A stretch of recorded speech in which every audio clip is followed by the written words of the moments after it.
Welcome back to mega analysis. మొత్తం మీద తెలుగు రాష్ట్రాల్లో ఉన్నటువంటి వార్తాపత్రికల్లోని ప్రధాన అంశాలపైన మనతో పాటు విశ్లేషణ చేయడానికి ప్రముఖ రాజకీయ విశ్లేషకులు కోటేశ్వరరావు గారు, అదేవిధంగా రామ్మోహన్ రావు గారు ఇద్దరు మనతో పాటు ఈ రోజు అందుబాటులో ఉన్నారు. సో న్యూ ఇయర్ ని మాత్రం సెలబ్రేట్ చేసుకుంటూనే అట్ ద సేమ్ టైం రాజకీయ అంశాలపైన కూడా ఒకసారి మనం ప్రధానంగా డిస్కషన్ చేసేటువంటి ప్రయత్నం చేద్దాం. కోటేశ్వరరావు గారు, మీతో నేను ప్రారంభిద్దాం. Wish happy new year sir మీకు కూడా. సో ఎలా చూడాలంటారు? జీహెచ్ఎంసీ ఎలక్షన్స్ మాత్రం 6 నెలల టైం పడుతుంది అనేటువంటి అంశం ప్రధానంగా తెర మీదకి వస్తుంది. At the same time municipal election వీటికి సంబంధించినటువంటి ప్రాసెస్ జరుగుతుంది అని అంటున్నారు. సో రాష్ట్ర ప్రభుత్వం ఇప్పుడున్నటువంటి సిచ్యువేషన్లో మున్సిపల్ ఎలక్షన్స్ కానివ్వండి, జీహెచ్ఎంసీ ఎలక్షన్ నిర్వహించేటువంటి యోచనలో ఉందంటారా? అది నిర్వహించకపోయేట్లయితే అది అధికారంలో ఉన్నటువంటి పార్టీకే నష్టం. అందువలన ఖచ్చితంగా నిర్వహించాల్సినటువంటి అగత్యం ఉన్నది. ఈవెన్ జిహెచ్ఎంసీ ఎన్నికలైనా కానీ 6 నెలల తర్వాత అనేటువంటిది మీడియాలో వచ్చినటువంటి ఒక కథనం. 6 నెలల పాటు దాన్ని వాయిదా వేయాల్సినటువంటి అవసరం లేదు. గడువు ప్రకారమే నిర్వహించవచ్చు అన్నిటినీ. అదేవిధంగా పురపాలక సంఘాలు లేకపోయేట్లయితే పురపాలక సంఘాలు పెడతారంటున్నారు. జిల్లా పరిషత్తులు మాత్రం 42% అని చెప్పేసి చెప్తున్నారు. అంటే దాని అర్థం పురపాలక సంఘాలు కూడా పార్టీ రహితమైనటువంటి పద్ధతుల్లో ఏమైనా పెడతారా అనేటువంటి అనుమానాలు తలెత్తుతున్నాయి. ఒకవేళ జిల్లా పరిషత్తులు 42% అనేటువంటి దాన్ని నా అభిప్రాయం ప్రకారం అయితే వాళ్ళు వ్యవధి తీసుకోవడానికి బహుశా నేను అనుకోవటం ఈ బడ్జెట్ లేకపోతే బడ్జెట్ కేటాయింపులు దీనికి అంటే ఎలక్షన్ ఓరియంటెడ్ బడ్జెట్ కేటాయింపులకి ఏమైనా కసరత్తు చేస్తున్నదా ప్రభుత్వము అనేది అనుమానాలు వస్తున్నాయి. సరే, ఏ ప్రభుత్వం అయినా ఏ పార్టీ అయినా అదే చేస్తుంది. కానీ హైకోర్టు ఏమి చేయబోతా ఉందో అనేటువంటిది అందరికీ తెలుసు. 42% అనేటువంటి దాన్ని హైకోర్టు అంగీకరించేటువంటి సమస్య లేదు. కేసు దాఖలైంది కనుక చెప్పేది వినాలి అనేటువంటి ఉద్దేశంతో అటువంటి అవకాశం ఇచ్చింది. అందువలన 42% అనేటువంటిది అవుట్ ఆఫ్ క్వశ్చన్. అటువంటప్పుడు ఈవెన్ జిల్లా పరిషత్తులు లేదా మున్సిపాలిటీలకు జిహెచ్ఎంసీకి కూడా అన్నిటికీ కలిపి ఒకేసారి ఎన్నికలు జరపాలనేది నా అభిప్రాయం. మరి అధికార పార్టీకి ఉన్నటువంటి ఎత్తుగడలు కావచ్చు, లేదా మున్సిపాలిటీల్లో, కార్పొరేషన్లో, జిల్లా పరిషత్తుల్లో మొన్న పంచాయతీల్లో వచ్చినటువంటి ఫలితాలను బట్టి బేరీజు వేసుకొని ఎట్లా జరపాలి ఏమిటనేటువంటిది ఇంకా బహుశా అధికార పార్టీలో కసరత్తు మథనం పూర్తయి ఉండదు. అందుకని వ్యవస్థ తీసుకుంటున్నారనేది నా అభిప్రాయం. రామ్మోహన్ రావు గారు, గుడ్ మార్నింగ్ అండి. మీకు happy new year. Thank you same to you sir. ఎలా చూడాలంటారు మీ అభిప్రాయంలో జీహెచ్ఎంసీ ఎలక్షన్ కి సంబంధించి? అంటే బీసీ రిజర్వేషన్ల అంశం ప్రధానంగా ఉన్న తర్వాత మాత్రమే మున్సిపల్ ఎలక్షన్స్, మరి ముఖ్యంగా జెడ్పీటీసీ ఎంపీటీసీ ఎలక్షన్ కూడా నిర్వహించేటువంటి యోచనలో ప్రభుత్వం ఉంది అనేటువంటి వాదన వస్తుంది. At the same time Koteswararao గారు అన్నట్లుగా జీహెచ్ఎంసీ ఎలక్షన్ కి సంబంధించినటువంటి అంశంలో కేవలం అది పుకార్లు మాత్రమే అనేటువంటి అభిప్రాయం కూడా వ్యక్తమవుతుంది. సో ఎలా చూడాలంటారు? సిరాజ్, మీకు అట్లాగే కోటేశ్వరరావు గారికి, మెగా ప్రేక్షకులకు నూతన సంవత్సర శుభాకాంక్షలు. 2026 శుభం జరగాలని, బాగా అందరూ బాగుండాలి, అందులో మనం కూడా ఉండాలని కోరుకుంటాం. ఈ ఎన్నికల విషయానికి వస్తే జిహెచ్ఎంసీ ఫిబ్రవరి 10 దాకా టైం ఉంది. కానీ 74వ రాజ్యాంగ సవరణ ఏం చెప్తుందంటే 3 నెలల ముందు, యాక్చువల్గా అసెంబ్లీ పార్లమెంట్కి ఏమో నేషనల్ ఎలక్షన్ కమిషన్కి పోయిందంటే 6 నెలల ముందు వాళ్ళు చర్యలు తీసుకోవచ్చు. 6 నెలల ముందు ఎలక్షన్ ఎప్పుడైనా జరపవచ్చు. 5 ఏళ్ళకి ఎన్నికైన ప్రభుత్వానికి 6 నెలల ముందు నుంచి ఆల్మోస్ట్ ఆల్ ఎలక్షన్ కమిషన్ ఎన్నికల ఏర్పాట్లు చేసుకోవచ్చు. కానీ 74వ రాజ్యాంగ సవరణ ఏం చేసిందంటే స్టేట్ ఎలక్షన్ కమిషన్ కు అధికారం కనుక 3 నెలల ముందు 90 రోజుల ముందు పనిచేయచ్చు. అంటే 90 రోజులు అంటే ఇప్పుడు జిహెచ్ఎంసీ ఎన్నికలు పెట్టడానికి అవసరమైన గడువు కూడా ముగిసినట్టే లెక్క. అంటే లెక్క ప్రకారం ఎలక్షన్ కమిషన్. రెండోది ఏంటంటే ఇప్పుడు పంచాయతీ మొన్న ఎన్నికలు జరిగినాయి దాదాపు 2 సంవత్సరాల తర్వాత జరిగినట్టు లెక్క. ఇప్పుడు జనవరిలో ఉన్నాం మనం కనుక, జనవరి 1 పోయిన 2024 జనవరికి టైం అయిపోయింది. జనవరి 31 2 ఏళ్ల తర్వాత ఎన్నిక జరిపినట్టే. అది కూడా పార్టీ రహితంగా కనుక బ్యాలెట్ పేపర్ పెట్టి చేశారు. ఇప్పుడు అట్లా కాదు. పంచాయతీ కాని తర్వాత 2 అంచెలు అంటే మన మండలాలు, జిల్లా పరిషత్ ఈ 2 కూడా జరపాల్సిన అవసరం ఉండే. 3 అంచెలు 6 పదవులకు 2 పదవులకు అయినా అది పార్టీ రహిత ఎన్నికలు కనుక జరపాలి. ఇప్పుడు పార్టీతో జరపాలంటే మనకు రిజర్వేషన్, ఇంతకుముందు కోటేశ్వరరావు గారు చెప్పినట్టు మన 42% రిజర్వేషన్ సమస్య వస్తున్నది. కోర్టు కేసులో ఉన్నది కనుక, కేసు కోర్టులో ఉంది కనుక దాని మీద వేచి చూస్తున్నట్టు అనిపిస్తుంది. మున్సిపాలిటీలు కూడా అంతే కదా, మరి ఇక్కడ కూడా అంతే 23% రిజర్వేషన్ ఇక్కడ కూడా ఉండాల్సిందే. కానీ మున్సిపాలిటీ ఏమైందంటే ఎస్సీ ఎస్టీ జనాభా తక్కువ ఉంటుంది కనుక జనరల్ గా ఏమైంది, బీసీలకు కొంచెం న్యాయం జరిగింది. 24-25% దాకా వచ్చినాయి రిజర్వేషన్ పోయినసారి 2019 ఎన్నికలు చూసుకుంటే.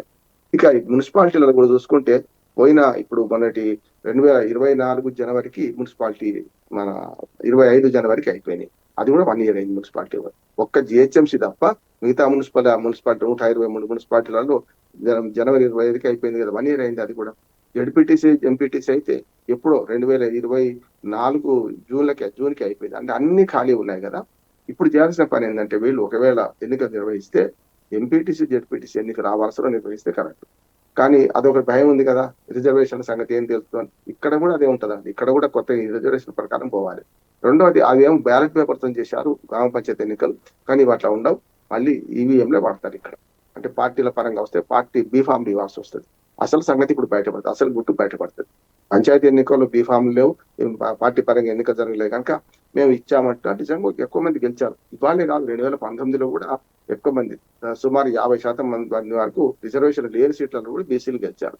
ఇప్పుడు అది సమస్య కాదంటున్నారు. కానీ ఇక్కడ సమస్య వస్తుంది రేపు పొద్దున ఏంటంటే రిజర్వేషన్లు పార్టీల పరంగా ఇవ్వాల్సి ఉంటది కనుక రిజర్వేషన్ ఖరారు అంతే ఉంటది కనుక పాత రిజర్వేషన్లతో పోతాననుకుంటున్నాను.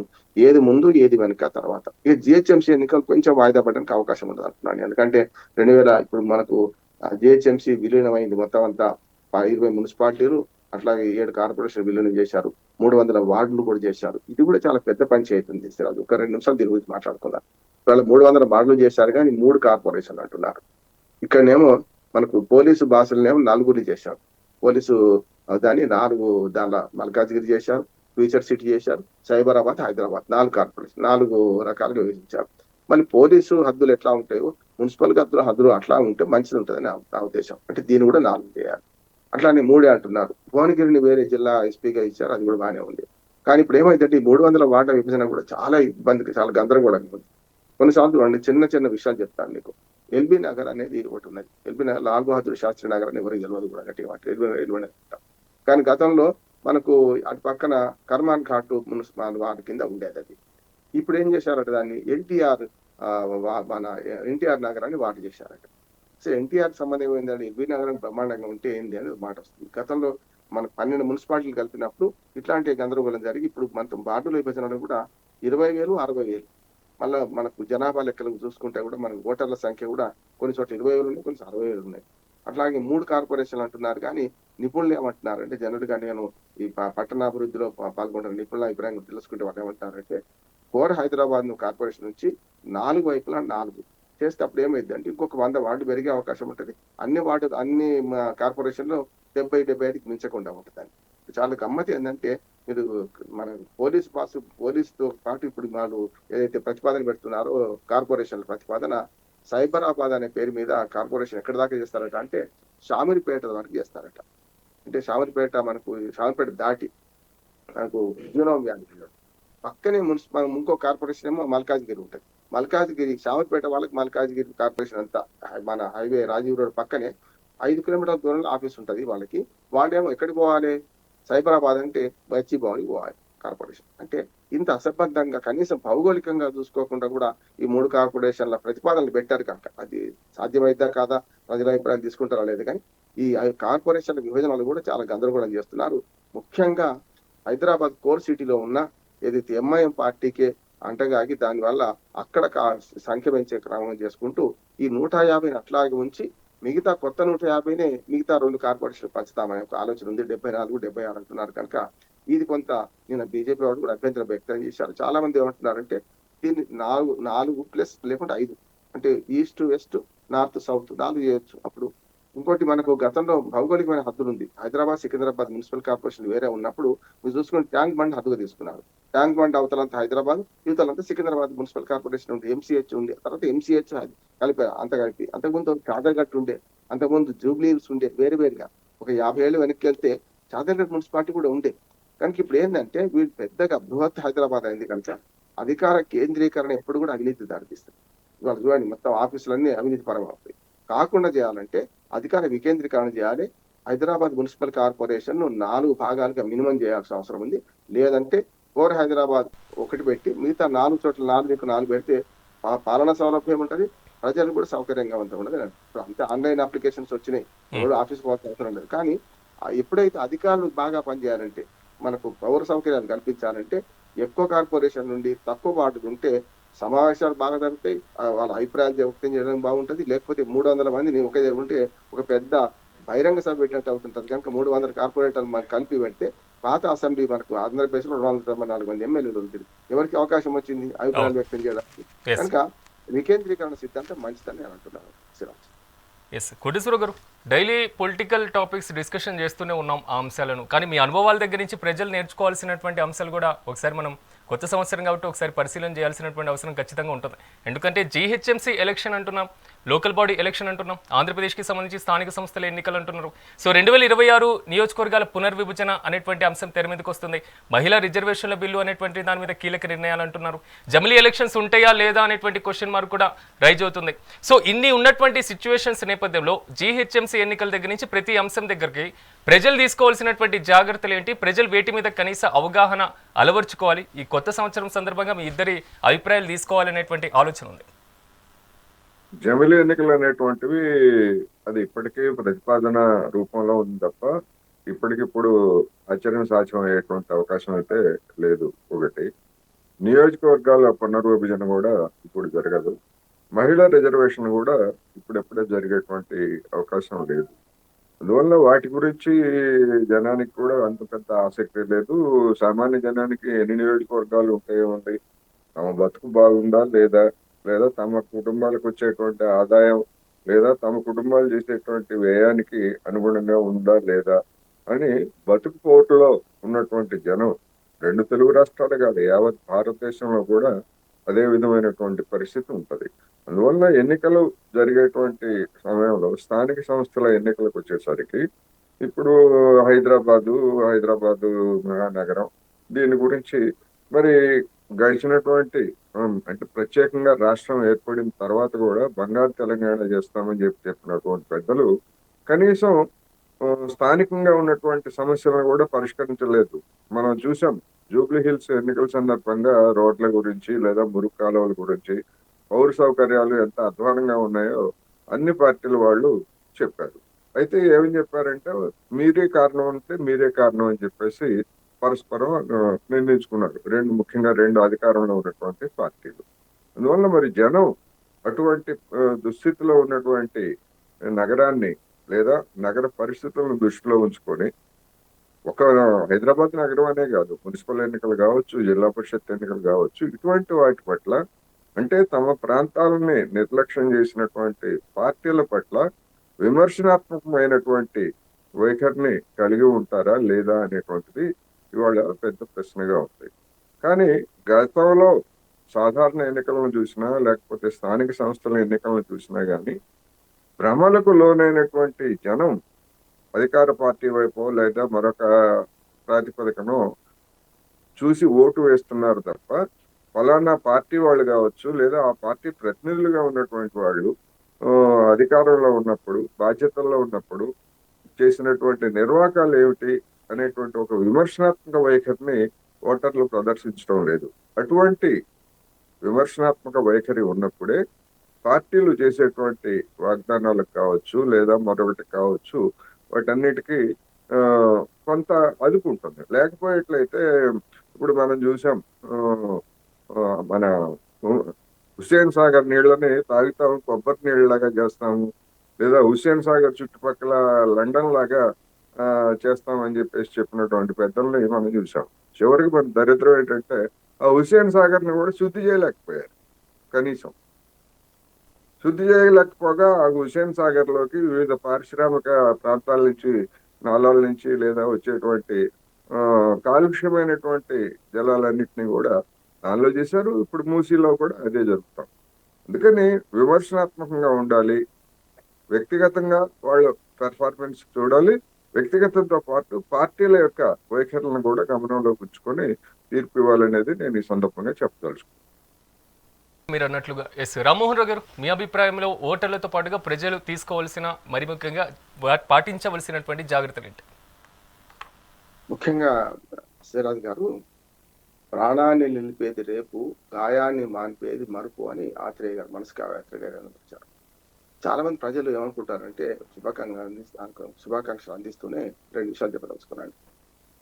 గతం పునాదుల మీద వర్తమానంలో జీవిస్తూ భవిష్యత్తు పట్ల ఆశావాసతో ముందుకెళ్ళాలి ఎవరైనా సరే. గతాన్ని తలుచుకుంటూ, గతంలో చెడుని తలుచుకుంటూ పునరులిపోతే లాభం లేదు. అట్లాగే భవిష్యత్తు పట్ల బెంగపడి భవిష్యత్తు అంతా అగమ్య గోచరంగా ఉంది అని ఆందోళన పడితే కూడా లాభం లేదు. అప్పుడు వర్తమానంలో జీవించాం మనం. నా ఉద్దేశం ఏంటంటే గతంలో మంచిని తలుచుకుందాం, చెడుని విడిచిపెడదాం, జరుగుతున్న వర్తమానాన్ని గమనిద్దాం, వచ్చే భవిష్యత్తు పట్ల బెంగపడకుండా లక్ష్య సాధన కోసం లక్ష్యం ఏర్పాటు చేసుకోవాలి. దాని ద్వారా పోతే మంచి ఫలితాలు వస్తాయి అనుకుంటున్నాను. ఇక మీరన్న 3 అంశాలు, ఒకటేమో టకటక 2 నిమిషాలు మనం గురించి ప్రయత్నం చేద్దాం. మొట్టమొదటి జమిలి ఎన్నికలు వృధా ప్రయాస అవసరం లేదు కూడా, అంటే కొండందవి ఎరకని పట్టేది కూడా కాదు. దాని ద్వారా చాలా ఇబ్బందులు ఉన్నాయి, దాని గురించి వేరేగా మాట్లాడుకోవచ్చు. రెండవది జనాభా లెక్కల సేకరణ మాత్రం ఈ సంవత్సరం మొదలవుతుంది. అక్టోబర్లో ముఖ్యంగా ఈ ఉత్తరాదిలో ఎప్పుడైతే మంచు కురిసే వేళ కనుక మంచు అయిపోయిన తర్వాత ఎండాకాలంలో చేస్తారు. అక్కడ మన దగ్గరకు వచ్చేకల్లా 2026 చివరిలో మొదలవుతుంది. 2026లో జనాభా లెక్కల సేకరణ ప్లస్ కులగణన కూడా జరుగుతుంది. ఈసారి మంచిది అంటున్నారు. గతంలో 2011లో వాళ్ళు చేశారు, 1.5% తప్పులు ఉన్నాయని కాంగ్రెస్ ప్రభుత్వం అప్పుడు 2011లో విడిచిపెట్టింది. ఇప్పుడు సరిగ్గా సుమారు 15-16 ఏళ్ల తర్వాత మన జనాభా లెక్క జరుగుతాయి. ఇప్పటికే ఇళ్ల లెక్క తీసుకోవడానికి ముందుకు వస్తున్నారు. ఈ సంవత్సరంలోనే అన్ని రాష్ట్రాల్లో ఇళ్ల లెక్క తీసుకుంటారు. వచ్చే సంవత్సరం అంతా 2027 జనాభా లెక్కల సంవత్సరంగా పోతుంది. మూడవది మీరు అన్న ఎన్నికల విషయానికి వస్తే, దేశవ్యాప్తంగా ఇప్పుడు ఈ సంవత్సరం అయితే మన ఆంధ్రప్రదేశ్ లో, తెలంగాణ రాష్ట్రంలో అయితే మనకు ఎన్నికల నామ సంవత్సరం అనుకోవచ్చు. ఇది మున్సిపల్ ఎన్నికలు, జిహెచ్ఎంసీ ఎన్నికలు, అట్లాగే ఎంపీటీసీ జెడ్పీటీసీ ఎన్నికలు, ఇవన్నీ చూస్తే మరొక 2.5 ఏళ్ల దాకా జరగవు, ఇంకోటి ఉండదు. ఈ మహిళా రిజర్వేషన్ లింక్ దీనికి ముడిపడి ఉంది. శ్రీరామ్, దేనికి? జనాభా లెక్కలు పూర్తి కావాలి, ఆ తర్వాత మన డిలిమిటేషన్ ప్రక్రియ పూర్తయి ఇప్పుడు ఆ విభజన చట్టంలో ఉన్నట్టే తెలంగాణలో మరొక 33 సీట్లు, 34 సీట్లు తెలంగాణలో పెరగాలి 153కు, ఆంధ్రప్రదేశ్ లో 50 సీట్లు పెరగాలి 225కు. ఇవి పెరిగినా పెరగకపోయినా, ఇంతకుముందు కోటేశ్వరరావు గారు అన్నట్టు ప్రజలకు ఎన్ని సీట్లు ఉంటాయింది, ఎంతమంది అసెంబ్లీ సభ్యులు ఉంటాయి పార్లమెంట్, కావాల్సింది పటేలా బొర్రవంకర అంటే అమరు కారకుండా చూడరా అన్నారు. మాకు ఏం జరిగింది, మాకు అంతిమంగా కింది దాకా ఏమొస్తుందని ప్రజలు ఆలోచన చేస్తారు కనుక ఇది వాళ్ళ ప్రజలకు సంబంధించింది కాదు. కానీ మహిళా రిజర్వేషన్లు ప్రజలకు సంబంధించినవి కదా. చట్టసభల్లో మహిళా రిజర్వేషన్ కావాలంటే తప్పక మరి ఈ డిలిమిటేషన్ ప్రక్రియ పూర్తి కావాలి. సీట్లు పెంచుతారా లేదా కూడా ఒకటి వస్తుంది, పార్లమెంట్ సీట్లు కూడా పెంచుతామంటున్నారు. ఇదంతా కూడా అంత గదరగోళం ఉంది. 2029కి ఇవన్నీ సాకారం అవుతున్నా అనుకుంటలేను నేను. కానీ ఒకవేళ మనసుంటే మార్గం ఉంటుంది. నిజంగా టకటక అనుకుంటే మనం ప్రొవిజనల్ లిస్టు 2028లో వచ్చేస్తుంది, జనాభా లెక్కల లిస్టు 2027లో పూర్తి అయిపోతాయి. 29లో ఎన్నికలు కనుక 29 జూన్ దాకా ఉంది కనుక అప్పటి కనుక మరి చేయదలుచుకుంటే డిలిమిటేషన్ పూర్తి చేసుకోవచ్చు, జనాభా లెక్కలు పూర్తి చేసుకోవచ్చు. అప్పటికి కులగణన వచ్చేస్తుంది, దేశంలో ఏ కులం ఎంతమంది ఉన్నది తెలుస్తుంది. దాన్ని బట్టి చట్టసభల్లో కూడా మరి బీసీలకు రిజర్వేషన్ లేవు. ఇప్పుడు కింది స్థాయిలో పంచాయతీ స్థాయి నుంచి స్థానిక ప్రభుత్వంలో బీసీలకు ఉన్నది, కానీ పైన రిజర్వేషన్ లేవు, అది కూడా డిమాండ్ ఉన్నది. అట్లాగే మహిళా రిజర్వేషన్ల విషయానికి వస్తే 33% కనీసం ఇవ్వాలని చెప్పి ఆ డిమాండ్ ఉన్నది. ఇవన్నీ కూడా ప్రభుత్వం చకచక ఏర్పాట్లు చేస్తే మాత్రం 2029 జరిగే అవకాశం ఉంటుంది. ఈ జమిలీ ఎన్నికలు 2029 కాదు, 2034 కూడా సాధ్యం కాదంటున్నాను. అన్ని కలిపిన తర్వాత పేక మెడలాగా తప్పన కూలిపోతుంది. ఈ చట్టాలు ఇట్లా ఉన్నంతసేపు ప్రత్యక్ష ఎన్నికలు లేకపోతే ప్రత్యక్ష ఎన్నికల దగ్గర పెట్టొచ్చు, కానీ పరోక్ష ఎన్నికల దగ్గర పార్లమెంటు, అసెంబ్లీకి ఎన్ని కూడినా కూడా అవిశ్వాస తీర్మానం పెడితే ఏమవుతుంది, ప్రభుత్వాలు పడిపోతే ఏమైతే, ఇవన్నీ కూడా ఒక 6 రాజ్యాంగ సవరణ చేయాలి కనుక అది సాధ్యంగా చేసినా కూడా మళ్ళీ పడిపోయినప్పుడు మళ్ళీ మొదటికి వస్తుంది. కనుక గతంలో 4 సార్లు జమిలీ ఎన్నికలు జరిగినాయి కదా. అసలు జమిలీ ఎన్నికలు అవసరం ఏమొచ్చింది అంటున్నాను. రాష్ట్రాల హక్కులు సాధించుకోవాలంటే, రాష్ట్రాల ప్రజల అభిప్రాయాలు వ్యక్తం చేయాలంటే ఆ ఎన్నిక ప్రత్యేకం కనుక మన అసెంబ్లీ ఎన్నికల్లో రాష్ట్ర ప్రయోజనాలు ఉంటాయి. మన కేంద్ర ప్రభుత్వంలో పార్లమెంట్ ఎన్నికల్లో అక్కడ కేంద్ర ప్రయోజనాలు లేకుంటే విశాల ప్రయోజనాలు అక్కడ ప్రజలకు ఉంటాయి. కనుక ఎజెండా కూడా మారుతుంది. ముఖ్యంగా ఈ జమిలీ ఎన్నికల విషయంలో సమాఖ్య స్ఫూర్తిని దెబ్బతీస్తూ పైనుంచి పెత్తనం చేసే ప్రక్రియగా చూడవచ్చు. దీన్ని బీజేపీ పార్టీ మన బలహీనమైన రాష్ట్రాలు బలమైన కేంద్రం ఉండాలని కోరుకుంటుంది. అందువల్ల అన్ని ప్రతిపాదనలు ముందర తీసుకొస్తున్నారు. అది ప్రజలు చెల్లనియరు, ప్రజలు ఖచ్చితంగా దీన్ని వ్యతిరేకిస్తారంటున్నారు. ఇక ఒకటి నడుస్తున్నది, దానిలో లోపాలు వేరేసారి మాట్లాడుకోవచ్చు. దానిలో మాత్రం ఇప్పుడు మన తెలంగాణలో 2028 చివరిలో జరుగుతాయి కనుక ఎన్నికలు, వచ్చే సంవత్సరం మనకు కావచ్చు, లేకుంటే వరుసగా ఈ 12 రాష్ట్రాలు కాగానే 3వ విడత మొత్తం దేశవ్యాప్తంగా సార్ నిర్వహిస్తా అంటున్నారు. ఇప్పటికే గుజరాత్ లో ఓట్లు పోయినాయి, పశ్చిమ బెంగాల్లో పోయినాయి, తమిళనాడులో పోయినాయి ఓట్లు. వీటన్నిటి చూసుకుంటే అర్హులైన ఓటర్ ఒక్కడు కూడా పోవడానికి వీల్లేదు. అనర్హులు ఎవరైనా సరే డబుల్ ఓటర్స్ కానీ, చచ్చిపోయిన వాళ్ళ ఓట్లు కానీ, లేకపోతే మనకు ఊళ్ళో లేని వాళ్ళ ఓట్లు కానీ, వలసలు పోయిన వాళ్ళ ఓట్లు కానీ అక్కడ ఉండడానికి వీల్లేదు. వలసలు పోయిన వాళ్ళ ఓట్లు ఎక్కడైతే వాళ్ళు వలసలు పోయినా అక్కడే ఉండాలి. ఉదాహరణకు బీహార్ కార్మికులు వచ్చి తెలంగాణలో ఉంటున్నారు, వాళ్ళకి ఓట్లు ఇక్కడ ఉండాలి, అక్కడ కాదు. దానివల్ల ఇప్పుడు గ్రామాల్లో ఉండాల ఓట్లు ఇక్కడ ఉంటాయి, హైదరాబాద్ ఉంటున్నాయి. వీళ్ళ ఓట్లు ఎక్కడ ఉండాలి, అయితే హైదరాబాద్ గ్రామం తెలుసుకోవాల్సిన అవసరం ఉంది. కనుక ఈ 4-5 కీలకమైన సంస్కరణల మీద ప్రభుత్వం కసరత్తు చేస్తుంది. రాష్ట్రం, కేంద్రాలు కూడా నిజంగా ఆలోచన చేస్తే మంచి జరిగే అవకాశం ఉందని నేను అనుకుంటున్నాను. కోటేశ్వరరావు గారు, అదేవిధంగా రామ్మోహన్